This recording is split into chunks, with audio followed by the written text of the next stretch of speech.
Here in this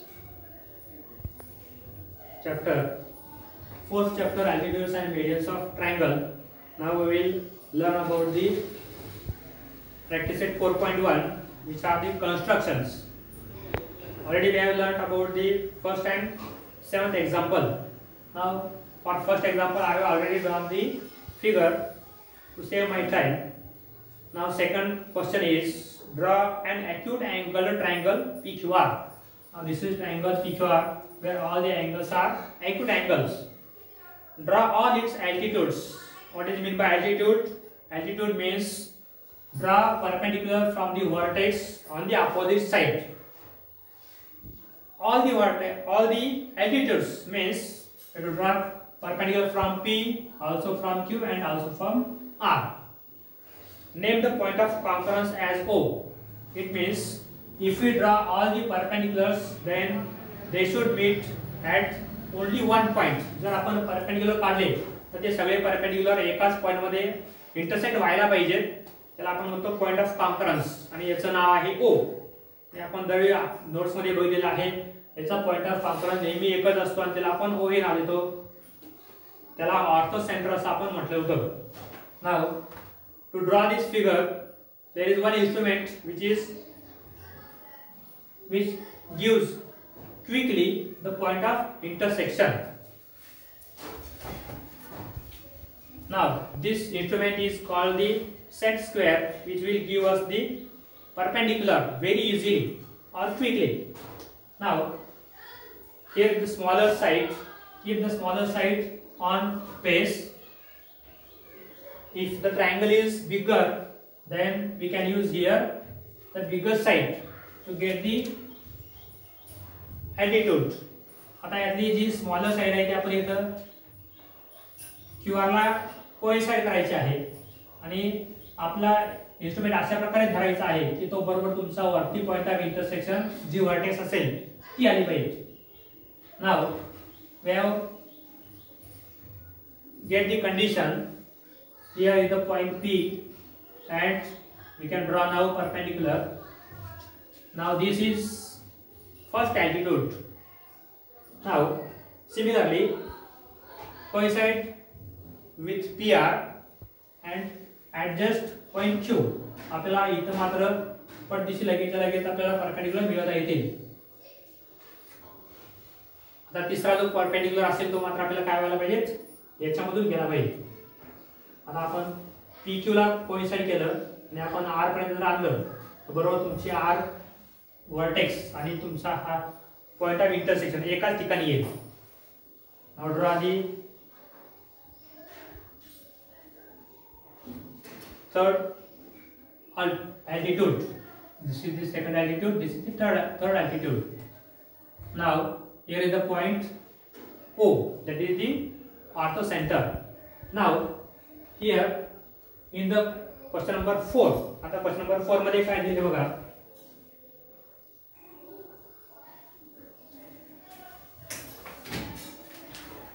Now question number 4 is draw an obtuse angle triangle LMN. Already मी इथं काढलेला आहे. हा obtuse angle triangle आहे. याच्यामध्ये M च्या ठिकाणी obtuse angle आलेला आहे. Draw its altitude. Per this method आहे. Denote the ortho center by O. मग जसं आपण ऑर्थो सेंटर O म्हटला तोच ऑर्थो सेंटर इथं आपल्याला आलेला आहे. Now this is the first side LN. आता LN साइड वरती आपण या प्रमाणे धरलेला आहे and adjust at point M. आपल्याला LN साइड वर धरलेला आणि तुमचा M पॉइंट त्या दुसऱ्या परपेंडिक्युलर लाइन वरती किंवा साइड वरती आला पाहिजे. आता हा पहिला परपेंडिक्युलर आहे. दिस इज फर्स्ट परपेंडिक्युलर. आता जर समजा आपण MN साइडचा वापर केला तर मात्र आपण MN साइड वरती पूर्ण जरी धरलं तर L मात्र आपला वर्टेक्स बाजूला राहतो. त्यामुळे अशा प्रकारच्या ऑब्ट्यूज अँगल ट्रायंगल साठी मात्र तुमचा जर ऑब्ट्यूज अँगल असेल तर त्या ऑब्ट्यूज अँगल मधून आपल्याला मात्र परपेंडिक्युलर काढता येतो. पण जिथे ॲक्यूट अँगल असतील तिथून मात्र आपल्याला परपेंडिक्युलर काढता येत नाही, कारण त्या साइडच्या बाजूला ती गेलेली असतात. त्यामुळे इथं मात्र आपल्याला काय करायचं आहे, L च्या बाजूला mn हा पुढे वाढवायचा आहे. We have to extend the side mn to the side of point L or vertex L. Now extend this also towards n, extend LM. आता LM चा आपल्याला L च्या दिशेला पुढे वाढवावं लागेल. Extend the side LM, sorry, extend the side LM towards the side point N. Now आपल्याला असं धरता येईल की mn साइडला कोइन्साइड केलेला आहे आणि आपण जर पुढे एक्सटेंड केलेल्या पार्ट वरती आणलं तर मात्र आपल्याला काय करता येईल, आता L साइड L व्हर्टेक्स वरती आपल्याला तो धरता येईल आणि आपल्याला आता परपेंडिक्युलर काढता येईल. This the perpendicular on mn from the vertex L. Similarly आता आपल्याला कोइन्साइड करायचा आहे तो LM वरती करायचा आहे. आता ही साइड LM आहे, एक्सटेंड केलेला पार्ट आहे आणि आता मात्र आपल्याला हा N च्या व्हर्टेक्स पर्यंत आणायचा आहे. आता N व्हर्टेक्स पर्यंत आपण आणलेला आहे. इथं कोइन्साइड झालेला दिसतो आपल्याला, हा इथं परपेंडिक्युलर मिळाला. आपण जर बघितलं तर परपेंडिक्युलर हे तीन वेगळे दिसतात आणि आपला नियम आहे की त्यांचा पॉइंट ऑफ इंटरसेक्शन एकच आला पाहिजे. याचा अर्थ हा आपल्याला इथपर्यंत मिळाला आहे, इथपर्यंत हा मिळाला आहे, हा इथपर्यंत मिळाला आहे. आपल्याला मात्र पॉइंट ऑफ इंटरसेक्शन कॉन्करन्स एकच मिळाला पाहिजे. त्यामुळं आपल्याला आता एकच करावं लागेल, हा या दिशेला वाढवावं लागेल. तर तुमची ही साइड इकडे येणार आहे, ही साइड इकडे येणार आहे, ही साइड इकडे येणार आहे. त्यामुळे आपल्याला मात्र इथे याला वाढवावं लागेल.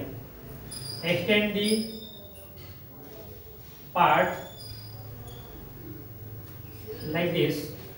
Second part, extend this part. You can say as the ray.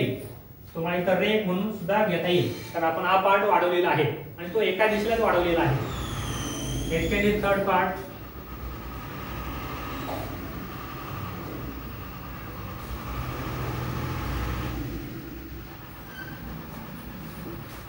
This is the third part. Now we see all the extended parts or all the rays intersect at one point, and this is the point of intersection O. आपल्याला मात्र acute angle triangle साठी मात्र तो एकाच ठिकाणी मिळाला होता. Obtuse angle triangle साठी मात्र तो आपल्याला ट्रायंगलच्या बाहेर मिळतो. हा दोघांच्या मधला फरक आहे. हा फरक नेहमी तुम्ही लक्षात ठेवायचा आहे. ऑर्थो सेंटरचे मात्र पोझिशन आहे, आपण नोट्स मध्ये बघितलेला आहे. एक्यूट अँगल ट्रायंगल साठी तो आतच असतो. राईट अँगल ट्रायंगल साठी मात्र तो आपल्याला बरोबर त्या 90 डिग्रीच्या व्हर्टेक्स वर मिळतो आणि ती आपली फिगर आपण काढलेली आहे अगोदर, तीच आपल्याला काढावी लागेल. Now for obtuse angle triangle, this is the method to obtain the orthocentre of acute angle triangle. Now the last 6th example. तुम्ही राहिलेल्या ज्या फिगर्स आहेत त्या फिगर तुम्ही काढू शकता. फक्त आता महत्त्वाची आहे ती क्वेश्चन नंबर 6 साठीची फिगर. आता क्वेश्चन नंबर 6 नेमका काय बघा.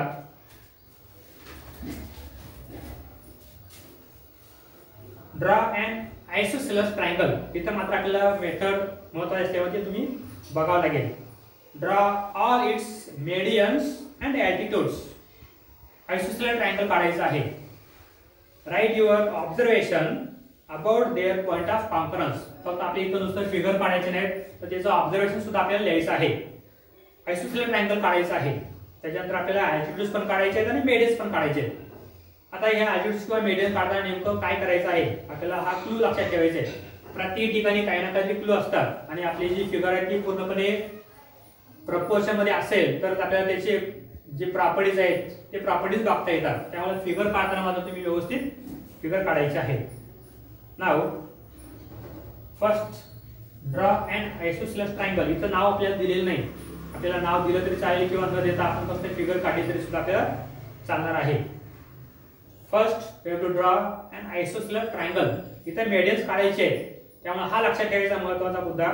मेडियन्स काढताना मात्र आपल्याला त्याचे मिड पॉइंट काढणं महत्त्वाचं असतं. त्यामुळे आपण साइड घेताना सुद्धा अशा प्रकारे घ्यायचे की त्या आपल्याला त्याचा लगेच मिड पॉइंट मिळू शकतो. Now draw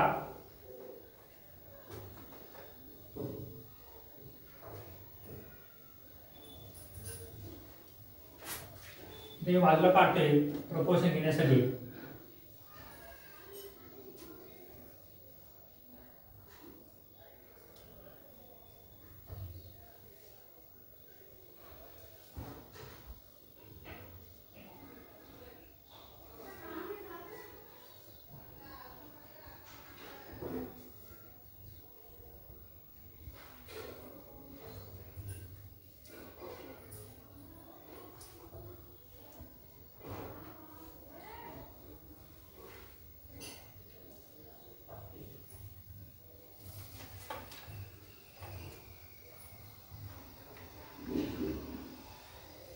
नंतर पट्टी पायावर नसल्यामुळे मी याप्रमाणे 1-1 सेंटीमीटरची मार्क दाखवलेली आहेत.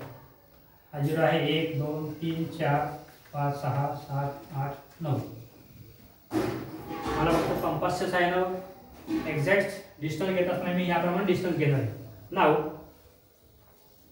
First distance take as 8. First distance consider as 8 centimetre. तुम्ही काढताना मात्र बरोबर पट्टीच्या साहाय्याने काढायचं आहे. Now this is 8 centimetre.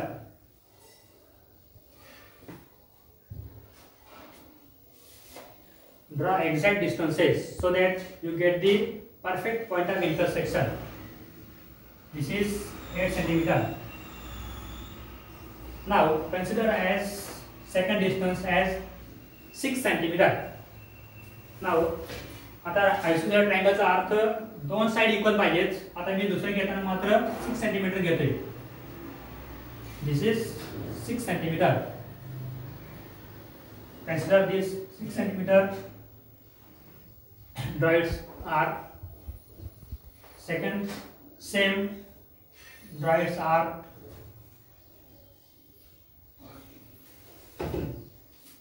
Join this.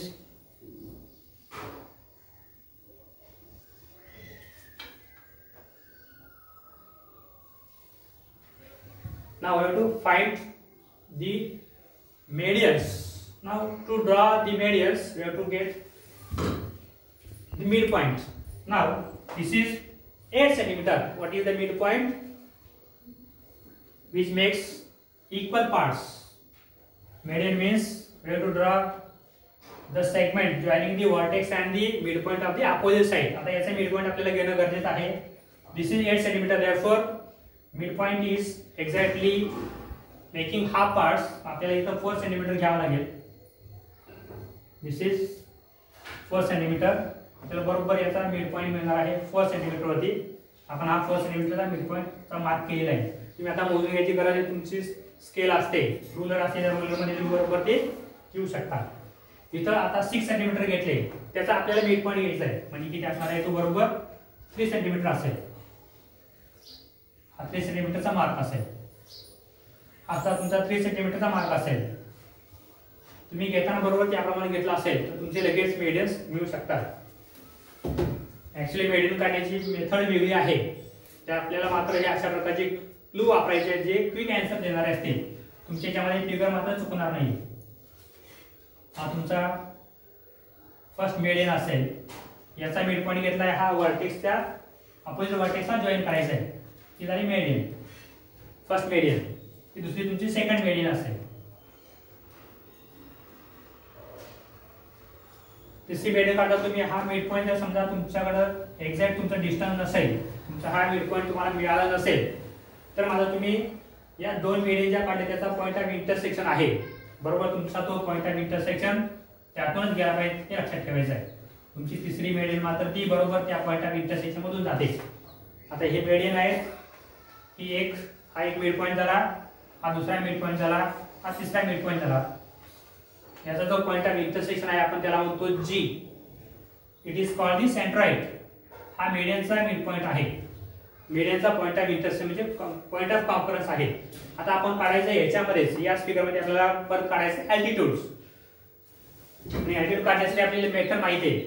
आपल्याला वापरताना सिंपल जे इन्स्ट्रुमेंट आहे तेच वापरायचं आहे. क्विक आन्सर देणार. Use this base. Now this is the first altitude. Isosceles ट्रायंगलसाठी एक महत्त्वाचं लक्षात ठेवायचं आहे. तुम्ही काढलेला मेडियन जो आहे, वरच्या वर्टेक्स मधून काढलेला मेडियन आणि तुमचा अल्टिट्यूड एकच येतो, ही त्याची प्रॉपर्टी आहे. आयसोसेलेस ट्रायंगलसाठी ज्या दोन साइड वेगळे आहेत, हा बेस आहे. ज्या दोन साइड आहेत त्या दोन साइड इक्वल असतात. त्याच्या अपोजिट राहिलेली जी थर्ड साइड असते त्याच्यावरती काढलेला अल्टिट्यूड आणि तुमची मेडियन ही एकच असते. ही त्याची प्रॉपर्टी आहे. ह्याच्यासाठी मात्र तुमची ती प्रॉपर्टी वापरता येत नाही. ती प्रॉपर्टी मात्र बदलते. आता याच्यावरचा अल्टिट्यूड ही तुमची मेडियन आहे, पण ही अल्टिट्यूड होणार नाही. पण ह्या दोन साइड इक्वल असताना तुम्ही काढलेला जो मेडियन आहे तो मेडियन म्हणजे त्या ठिकाणचा अल्टिट्यूड असतो, बरोबर 90 डिग्री येतो. आता दुसऱ्याचं काढायचं अल्टिट्यूड. आता ही साइड आपण कोणीसाइड केली, पुढे वाढवली. हा तुमचा ॲल्टिट्यूड मिळाला. दिस इज द सेकंड ॲल्टिट्यूड.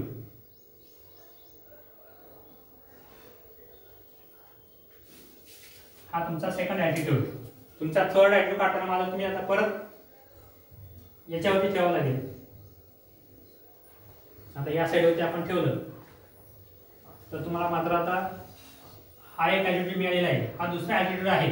त्याचा आता आपल्याला पॉईंट ऑफ कॉन्फरन्स पाहिजे असेल तर मग आता तुमचा हाच पॉईंट ऑफ कॉन्फरन्स आला पाहिजे, कारण दोन इंटरसेक्शन झाले तर तिसरा इंटरसेक्शन त्याच ठिकाणी येतो. आपण फक्त व्हेरीफाय करू शकतो. हा तुमचा व्हर्टेक्स आहे. ही साईड आपण कोइन्साइड केलेला आहे.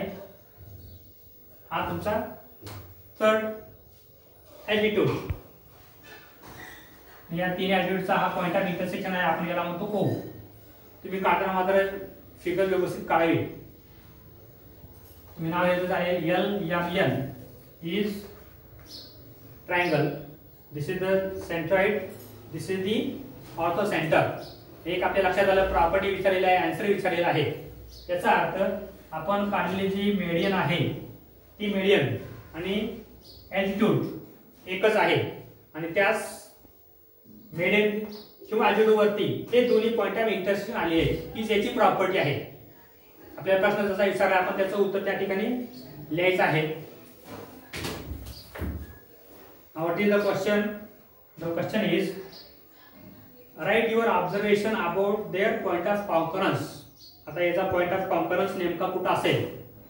पॉइंट्स ऑफ कॉन्करन्स म्हटलेला आहे. याचा अर्थ हा G आणि O म्हणजे बेस वरती काढलेला जो परपेंडिक्युलर आहे तो परपेंडिक्युलर आणि मेडियन एकच असल्यामुळे त्याच परपेंडिक्युलर वरती किंवा त्याच मेडियन वरती ते दोन्ही सुद्धा पॉइंट ऑफ इंटरसेक्शन आपल्याला मिळालेला आहे.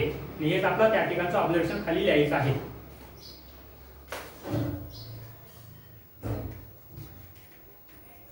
Points of concurrence.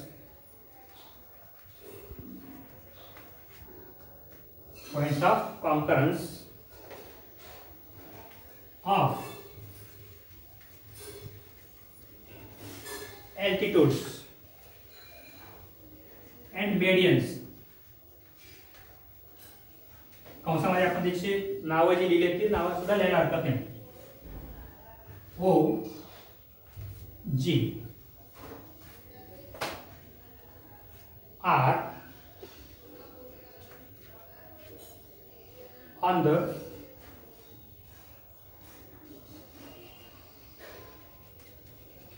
median or altitude. कारण मेडियन ॲल्टिट्यूड एकच असल्यामुळे आपण दोन्ही पैकी कुठलाही शब्द वापरला तरी चालतो. आर ऑन द मेडियन और altitude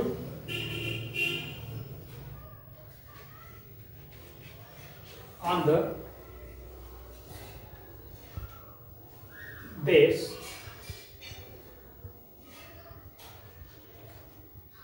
of the triangle.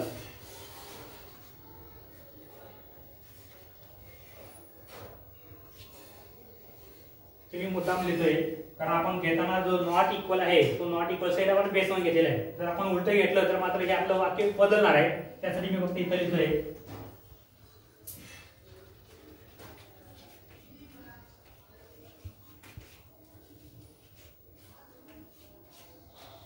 Unequal side. आपल्या या दोन साईड इक्वल साईड आहेत. ही राहिली दुसरी, त्याला आपण म्हणतो अनइक्वल साईड किंवा बेस. आपण ज्यावेळी फिगर काढायचे त्यावेळी फिगर काढताना मात्र हाच महत्त्वाचा मुद्दा तुम्ही लक्षात ठेवायचा आहे. अनइक्वल साईड तुम्ही नेहमी घेताना इथं बेस मध्ये घ्यायचे, इक्वल साईड वरती घ्यायचे असतात. म्हणून आपण या ठिकाणी बेस वापरताना शब्द तो बेस वापरताना अनइक्वल साईड साठी वापरलेला आहे. हे तुमचं सगळ्यात शेवटचं उत्तर असेल. हे तुम्ही सगळ्या शेवटी पण फिगर काढून उत्तर लिहायचे. बाकीची जी एक्झाम्पल्स आहेत तुम्ही ती एक्झाम्पल्स बाकीची घरी सोडवायचे. सोपी एक्झाम्पल्स आहेत.